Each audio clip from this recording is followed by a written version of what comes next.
zrobi kilka słów wstępu, co to są za filmy. Hello, Pixel Heaven. Before I start, I want to thank Pixel Heaven, everyone involved here, Robert Lipinski, Thomas for driving me around, and especially the Atari community of Poland. Not for you guys, I wouldn't be here.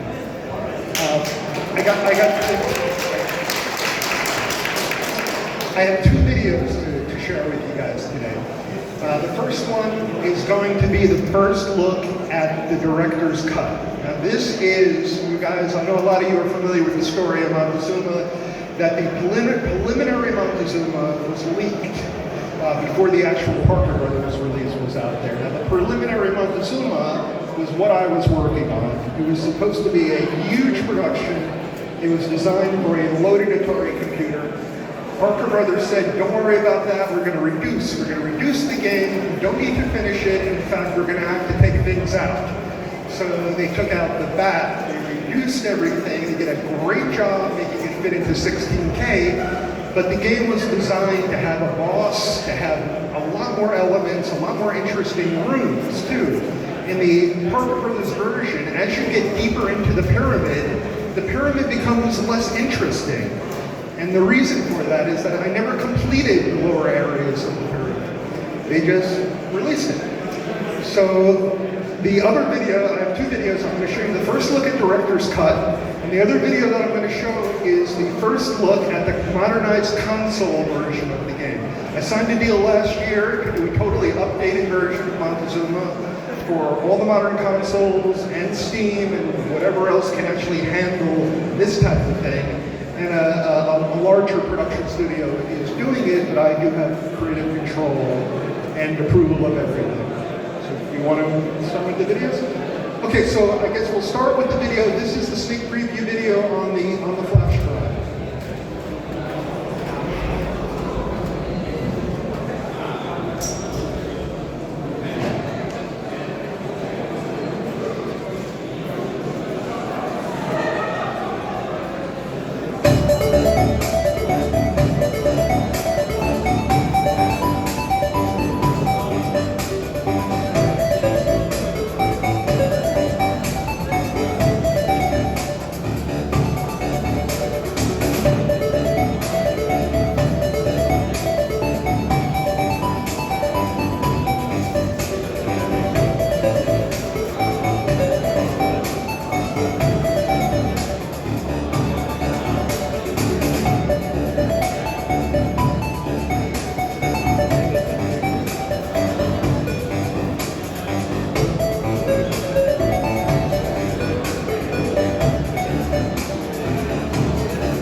Every room is going to be different.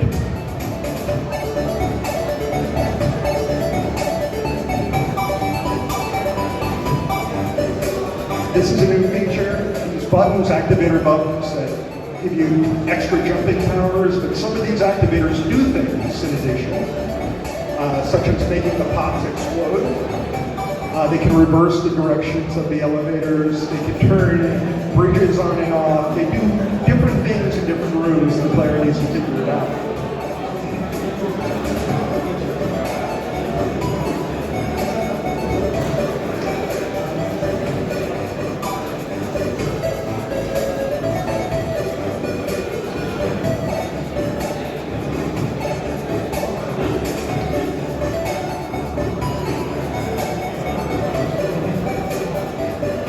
New gems, new the rings are new, some new goodies to grab.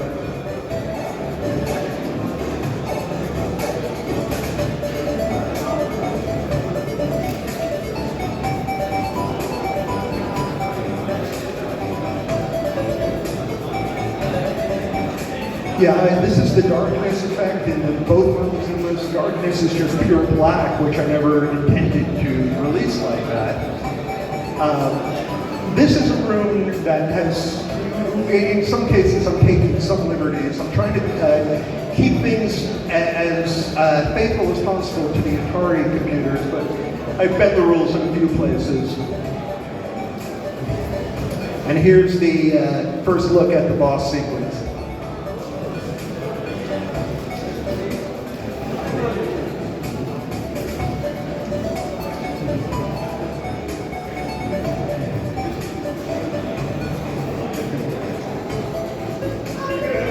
This time you have to kill Montezuma. Rob?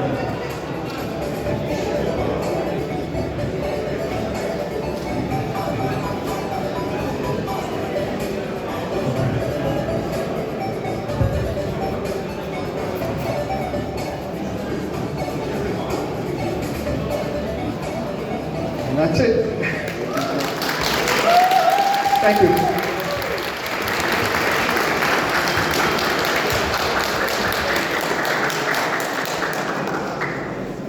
Now the second.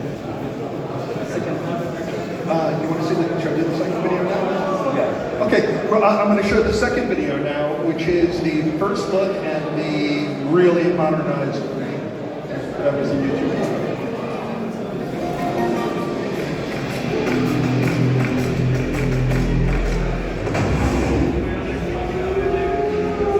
Working title, the 40th Anniversary Edition. This is going to be out on Switch, Xbox, PlayStation, Steam, and whatever other major platforms can support it.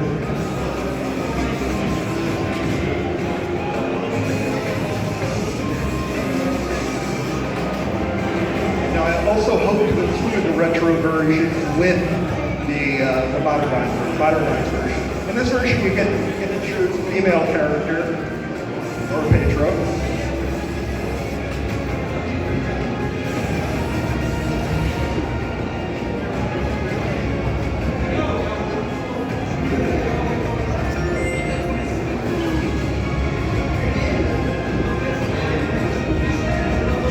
So it's still going to be a 2D platformer with 3D rendered graphics. There's going to be a whole lot of new features, a whole lot of new things, but I'm going to keep the spirit of the game. Keep in mind this is a really early look.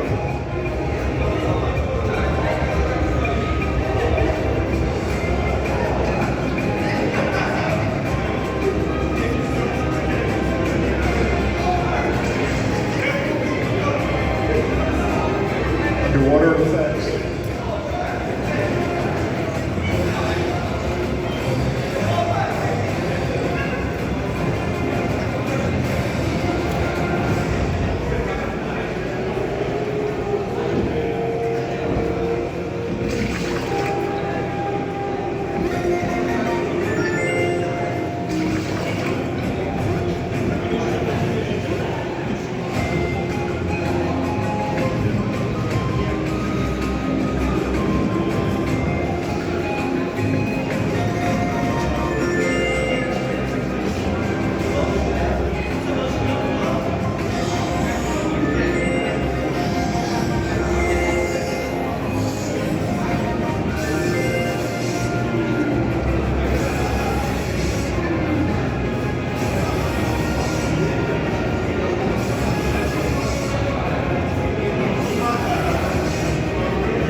Here's the boss.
Thank you.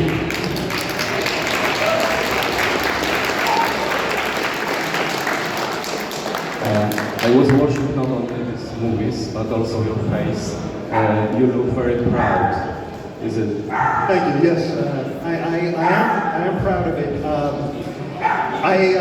The director's cut is really pretty much my code. I'm doing all the coding on that myself, and I'm also doing all the 8-bit graphics myself too. So I do have some people helping me with the director's cut, and the 40th modernized version is a separate studio working on that all together. But I have total freedom control over that. So, but as far as for the director's cut version, I will not allow anyone to work on the character, the patron character, all the animations. I'm doing that myself. I'm doing all the coding on the bosses, and I have some help on level design, and I'll be bringing in some help on music and audio on the project. When you use a time machine, can you tell us something about your roots? When you start in childhood programming and designing levels, how it was? Sure. I started very young. I was an arcade kid. So I was always... How old? Okay, I started programming when I was 11 years old. Yeah, on the Valley Astrocade was my first console, and I wanted that one because it had a good basic cartridge, and it had the ability to create games.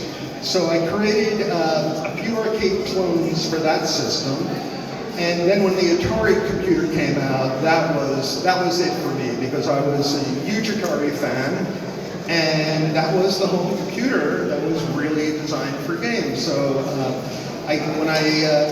that's when I really dove headfirst into game design. I wrote a couple arcade clones in the early 80s. One was called Chomper, which was a Pac-Man clone. And another one was Pinhead, which was a clone of Kickman by Valley. And I started working on a new project, and I created a little man, and I had him jump, and I was thinking, yeah, similar to Mario, have a little guy, and I was sitting there with my friend Mark Sunshine, and I said, I don't want to copy a game, I don't want to do another clone, I want to do something original. And he just said, hey, why don't you make a game with a Mexican theme and call it Montezuma's Revenge? Now, a lot of people don't know that Montezuma's Revenge was like the slang name for the bacterial infection you would get from drinking the water in Mexico. So it was, back then, people would go to Mexico, you don't drink the water because you get sick, you get terrible diarrhea from drinking the water. So that was Montezuma's Revenge, but it seems like my game has kind of taken a small tiny little paragraph of pop culture. So there's a lot of people that associate Montezuma's Revenge with my game and didn't know the phrase existed for a long time before that. So I started working on Montezuma when I was 15 years old, and it was about 6 months. I locked myself in my bedroom and didn't leave, and came out with what we now know as the preliminary Montezuma. And I had a little production company called Utopia Software that was producing my Kickman clone Pinhead. So I had a small booth at the Consumer Electronics Show in 1983 to demonstrate, to show my Montezuma game and to show Pinhead. So as we saw that at the Consumer Electronics Show, the Parker Brothers people kept coming over to take a look at Montezuma, and they spoke to me and my father at the time. I was 15, and they said, we're interested in this game. And sure enough, we licensed it to them, and they created about 8 or 9 different versions for all the popular game consoles and computers at the time. And the rest is basically your Atari history. About 10 years ago, I decided to revive the brand. I came out with an iOS version, and it was followed by an Android version, and now it's supported by about 9 different platforms. Steam, it's available on iArcade. I have quite a few other platforms in the works.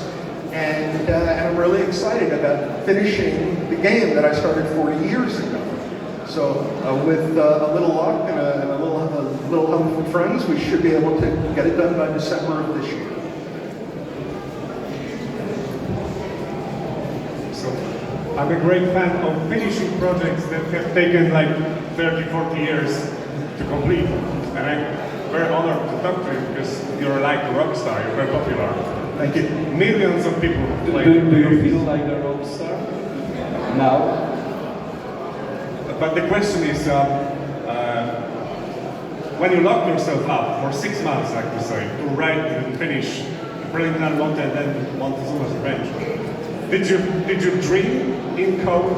Did you sleep when you were sleeping? Did you see the code? It's funny you say that. When you're working on a program all the time, it comes to you in dreams.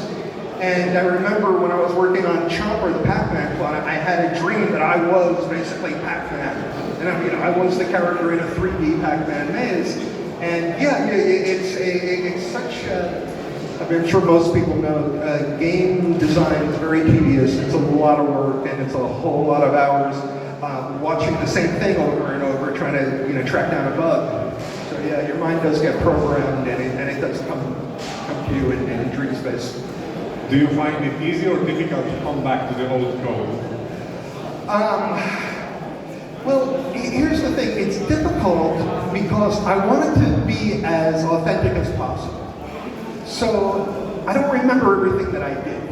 And so it's a question of reinventing what I already did. So, what we do is we look at it in slow motion and we see exactly the number of seconds it takes to do this, and how the animation looks. And I'm doing my best to make it that same experience that people had playing the Atari version of the game. That same interactivity, never, I mean, of course I'm doing retro programming, and it's important to me for the guys working on the console version to never have any type of choppiness, or, absolutely keep things 60 frames a second no matter what. So one thing I never tolerated was choppiness or flickering and graphics. And, I'm going to hold to that, of course, with this production. And how your parents and friends treat you like a wonderful kid, a genius to programming in age of 11? I'm certainly not a genius in other areas. For some reason, I took to computer programming very naturally. And I've met other natural computer programmers who don't necessarily have a very strong education or any formal training that just, for some reason, can code very, very well. And I've also, in my work, I've met many people who are absolute geniuses in many, many areas, including math, including science, who simply cannot write code. So it's like a highly specialized area of thinking that not everyone can do it, and not everyone is a genius who can do it. But did you start learning from assembler, or it was a Well, yes. I mean, I started with BASIC, but I knew right away that BASIC wasn't good enough to do what I needed to do. So on the Valley Astrocade, it allowed you to do machine language subroutines. So you actually entered in the hexadecimal, and you were able to call little functions. So you put the graphic intensive subroutines in machine language, and the rest in BASIC. And at that time, that was the 80 on the Astrocade, but I quickly moved over to 6502 with the Atari, and I absolutely loved programming in 6502, assembly language. It was awesome, and it was fun, doing things that very few people, or in some cases, no one has done before on a machine. So it's. Low-level coding is a lot of fun. All the work that I do now, though, is C++. Did you spend a lot of time in front of computer, or your parents push you to go outside, for example? My parents, I credit my parents for having a lot of confidence in me as a young person, and supported me. Now, as we all know, the Atari computer was very expensive. You know, if my father didn't support it, if he didn't buy me an Atari computer when I was 14 years old, Which one it was? It was the 800. So yeah, all the work that I've done was on the Atari 800. About $2,000, I suppose. It was $850, and then it was like another $700 for the disk drive. You know, it was like it was very expensive in 1982 money. Or even now it's expensive for. Did you have a disk drive or? Oh yeah. I used a per-com double-sided double density disk drive to do Montezuma because I ran out of space for the source code on a standard drive. So I was the source code to Montezuma. Because at the time you needed to have the whole program in memory to assemble. I was running out of memory for the source code, so I had to take all my variables and reduce them to little abbreviations. So the original source code to Montezuma is in very rough shape because I was stuck with the limitations of not having a linker. There was no linking at that time, and having a super limited memory. And who drove everything? Who designed the levels? You? The original Montezuma, I did everything. Yeah, so on the original Montezuma, So how Mark was involved? Mark? Mark. No, Mark came up with the name Montezuma's Revenge. He just flew out of his mouth when I said, "What should I do next?" And I'm like, I'll do that. Right. So he said to me, "I just want credit. Will you give me credit for this?" And I said to Mark, if I'm going to give myself credit for creating this, I'm going to give you credit for the concept of Montezuma's Revenge. So whenever I credit myself, I credit Mark also. And he's a good friend and a tremendous artist. He contributed to the art in the reboot. He did the characters, modernized Montezuma characters, and he's a terrific musician too. So, next question. Was your first assembler the assembler editor cartridge, or did you start? It was the assembler cartridge, and then I moved. There was another one that was a One Mac. was Asthma 2. Asthma 2. Yeah, it started off with the cartridge, and then I ran out of space. I needed a better assembler, so I moved over to that. I remember Synapse Software also had an assembler. And I couldn't get Montezuma to compile with that either, it was too big. But yeah, the one that you mentioned was the assembler that I eventually used. And that was the Mac 65, did you use it? Yeah, I believe that was the assembler that I eventually used. So is it a good memory when you look at this code today? Does it good memory? Well, I really don't. It's been a while since I've actually looked at the assembly code of Montezuma. One thing I want to mention is that the director's cut. I know a lot of the people here are Atari computer people. I absolutely plan on making this an Atari cartridge.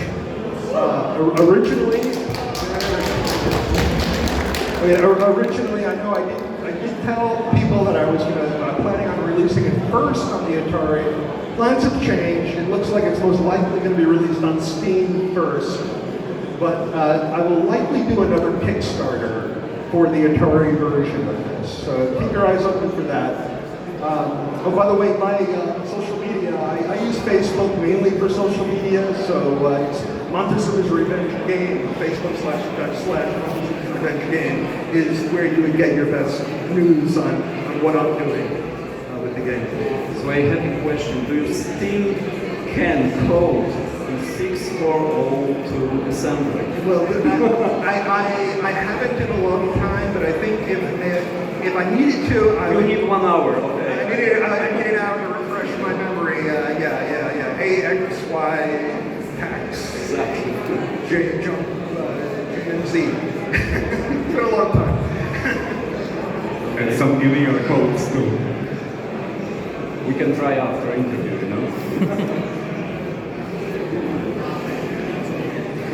So, what was next?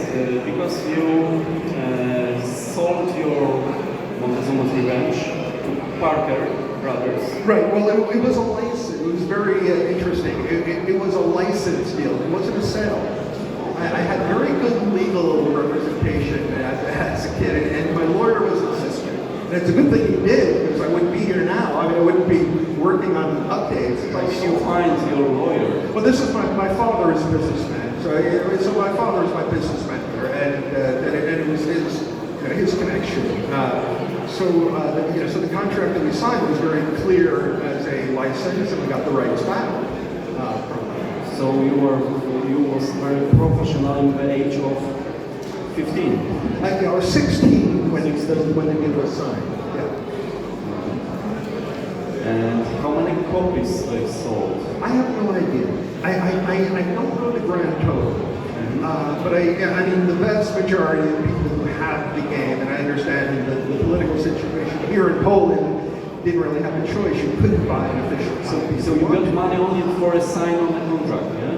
Not for copies, from copies? No, I had a very nice deal with Parker Brothers, where I got royalties on all the versions, on everything. But I did not become rich. People think, you have a Parker Brothers game that everyone knows that I should be wealthy. It's not nearly as much money as people think. And quite frankly, the retro business, doing retro games, it's a very tough business. It's very hard to do this full time.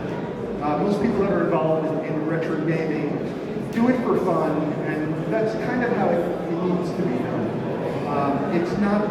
There's not big profits.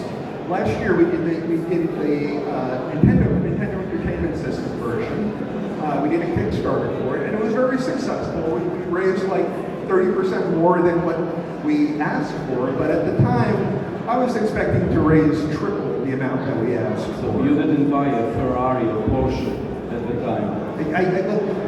We had so much good luck in the sense we had so much support on the Kickstarter. We had every influencer from the 8-bit guy, Metal Jesus, John Briggs, John Hancock did full videos promoting the Nintendo version of Montezuma. So we couldn't have asked for more help and more support from the community. But the truth is, the sales just weren't great because the demand outside of, let's say, Poland and Chile, it's just not very, very strong. And by the way, the programmer of the Nintendo version is right in the front row filming me. That's Philippe Renaud, wonderful programmer, wonderful person. And glad he's here. Yeah. Well, I also want to shout out a couple of members of the Polish Atari community. Peter Benedek, XTD, did the music that you heard on the director's cut right there. That was done by the Atari community of Poland, and Raphael. You talk about Christopher now. No. I'm talking about XTD. This is Peter Benedek, who is a terrific composer. And I have Raphael Dudek, who's a terrific artist who did the modernized graphics of the reboot. Backgrounds, he was a wonderful artist. I've had lots of help in beta testing among the Atari community of Poland. It's been terrific help over the last couple of years there. So when you back with the idea of restart Montezuma again, I suppose in the 90s, yeah? No, it was around 2000, I guess 2003, I believe, the iOS version. I neglected Montezuma for a long time. I kind of quit the games business in the crash in the 80s. The games crash in 1983, 1984 was devastating to me. I was very lucky to get Montezuma in before the crash because Parker Brothers, they closed shop, and so many companies just stopped selling games because it was no longer profitable. And I left the business to work in the financial industry, and I worked creating financial software for many years. but I went back to games after a number of years. When I was working on Wall Street in New York City, I started up another game company, and I was doing coin-operated games, coin-operated bar-top games, and I had a lot of success in that area. And then we worked on there was an ill-fated sequel to Montezuma in the 90s called Montezuma's Return.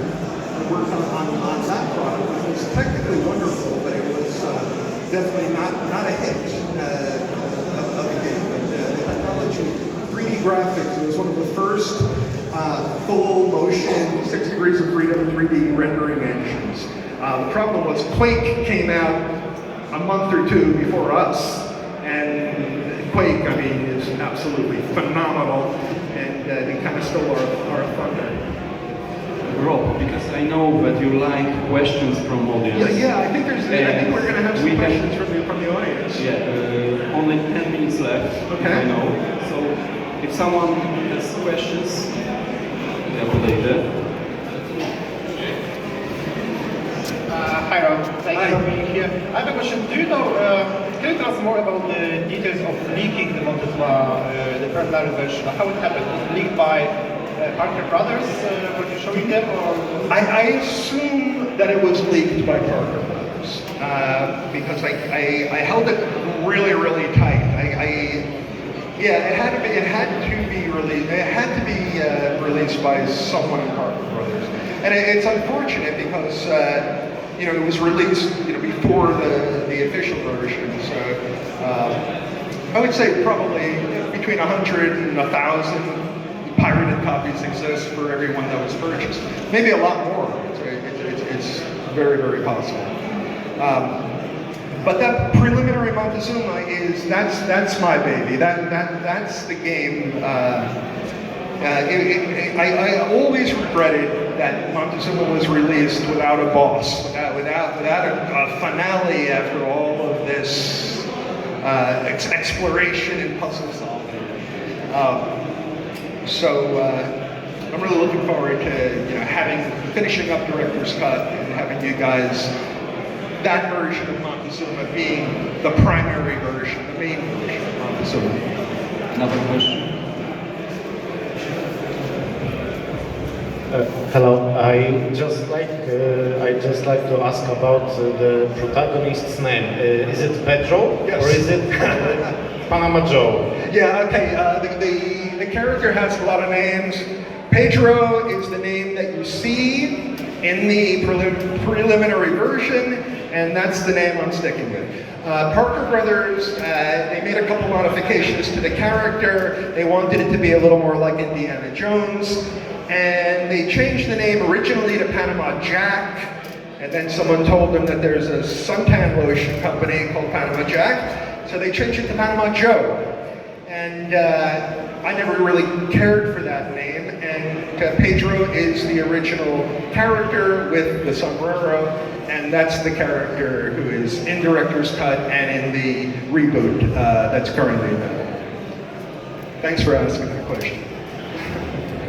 Hi, are you going to reveal the original source code in the future of Montezuma? Or part of the source code? The source code, I mentioned before, the source code is in bad shape. I don't even know if I could read the original Montezuma source code. Of course, it has been disassembled and evaluated and examined, and with intelligent disassemblers that have everything labeled. So I would imagine that there's probably a version of the Montezuma source code out there somewhere that's in far better shape than my version of the Montezuma source code. I only recently found the diskettes. I only recently found the original backup of the Montezuma source code diskettes. And I have it on, this is on IBM PC format, I have it saved, but it's a 5 1/4 floppy disk, so it's very hard to find 5 1/4 floppy disks on IBM systems. And they're actually like a collector's item right now. So I would need one of those to get the source code off. So I haven't looked at it in 40 years, but I know it's not great. Have you finished your game as a player? Sorry, can you repeat that? Have you finished your game as a player? To play, I'm not a great games player. I wish I was.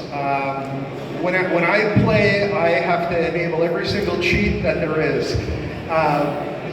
So I have, fortunately, two guys who work for me or have worked for me are probably top 10 players in the world. And they're the ones that do the videos, do the gameplay videos that you see, and all of the walkthroughs and all of the gameplay. I wish I was a better game player. I've never been all that good at playing games. I have to ask, do you still have your Atari? No, I don't. I wish I sold it. Believe it or not, I sold it when times were tough. I sold my old equipment, and I'm sure it exists somewhere.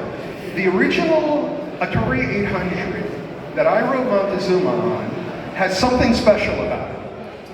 It has a Cadillac car logos from a real Cadillac. A real emblem was bonded onto the system itself. So if anyone knows an Atari 800 with a Cadillac badge on it, that was the one that I wrote Montezuma on. Hello, Rob. Can we expect the level editor for original Montezuma in the future? Can we expect the level editor in Montezuma? I'm sorry. Can we expect the level editor for all of us to original Montezuma? I don't check the level of detail. Level maker. Oh, level maker. Oh. I got to be honest. That's not part of the plan right now. But it's not a bad idea. It would be nice to have that. Right now, the way I create levels is I actually use GIMP. I use a graphics editor, and I just bring it down to 40 by 25 characters, and so I'm actually designing levels in a very primitive way. That's how we're doing the work. So we don't have a really great user-friendly level designer, but it would be good to have. And I'm sure if I don't do it, I mean, someone in the community will. Well, when you say for the modern version, for the director's cut, you mean, or for the eventually for modern version. This one for iOS or PC. Oh, okay. When we talk about the what we're calling the 40th anniversary edition, I'll certainly bring it up with the development staff, and I will say my good friend Michael suggested it, and it's a good idea to have. It's nice to have level editors, but right now, I mean, I'm as small of a shop as it can be, and right now I'm really focusing on getting the game done this year. So things like level editors and extra things are things that would probably be best for future products. Once the game is released, and actually it's a good way to keep interest in the game and keep it alive. Rob, I suppose I'm afraid we have no time. We have no time. Only 2 questions, right? Okay. Robert, you are aware that here that we in Poland played the leaked version of your demo version, and the Atari computers in Poland are PAL versions that are slightly slower than NTSC. And so I was really surprised when once I got my first NTSC machine to play Montezuma's Revenge version. Music plays faster, and also I enjoyed more the NTSC version. And I wondered what are the plans for the cartridge final version. Okay, this is interesting. Rob, sorry, I need to interrupt you. First, we have to add that guy has a nickname Montezuma. It's very important. Now, answer your question. I forgot the question. What with the Oh, the PAL. Yes. I keep forgetting that you guys played the PAL version, not the NTSC version. So we're talking about 20% slower. It's a big difference. And I gotta be honest, I've never played the PAL version. And I know that Poland, all of Europe was playing PAL. So I really should add the option in the modern versions to slow things down if people want to experience the way they experienced it here. But yeah, I mean, it is a big difference. I would imagine it would be a little bit easier to play in slower motion. But it's a difficult game. Okay, last question. Hello, Mr. Robert. It's an honor to have you here. Thank you for coming to Poland. One question about possible intro to a game. There was a preliminary Monty, and Montezuma's Revenge had slightly different beginnings because one was slided down and one was entering from the side. Do you plan such a sort of intro entering a pyramid, perhaps, or some of this type in the new version of the refresh version? Okay, when Parker Brothers told me they were going to reduce the game, I knew for certain they were cutting all of that out. And that's what they did. So the Parker Brothers version just starts off with the game. The original version, my version of the game, was very inspired by the coin-op world. So every coin-operated game has what we call an attract mode, which runs when people aren't playing, so people can look at the game, learn how to play the game, and attract people to play the game. So that's what that was. That was an attract mode where it spells out revenge and it shows Pedro. I really liked that because I loved coin-operated arcade games. So I knew that was going to go away. The music that you hear in the introduction, that Spanish Flea by Herb Alpert, I never wanted that released because it's not original music. That was placeholder music to demo the music engine that I created for Montezuma, which was also, I guess, totally edited out of the Parker Brothers version. So, what I had in mind when I first started writing Montezuma was the largest, greatest game ever made for the Atari. And that's what I'm hoping Director's Cut, the eventual cartridge, is going to be. Now, of course, we would never want to release a game on diskette now. So for this cartridge, we're thinking about using an Atari Max or equivalent, a 256K cartridge, which is going to allow us to have all the extra rooms. So we're going to be, so it's going to work with a loaded Atari of 2023. All right. Rob, thank you very much. It was a pleasure to meet you. Thank you. Dziękuję bardzo. Real quick. Thank you guys. I'm very happy to meet everybody who wants to meet me. I'm happy to sign autographs and take pictures with everybody. If you want a little flash drive that has 2 versions of the game on it, I'm selling these for 80 PLN. And you have a bag full of this stuff, yeah? I have about 40 of them. So if someone would like to buy it, and as far as I have postcards I'll give away, I'm just happy to meet the fans and come over, introduce yourself to me. Is it signed? I'm going to autograph everything and we'll have some fun, guys. Dziękujemy. Thank you. Dzięki. Brawa wielkie. Przed panelem Robert zapytał się, czy może mieć 3 godziny. Panel niestety nie mógł umieć.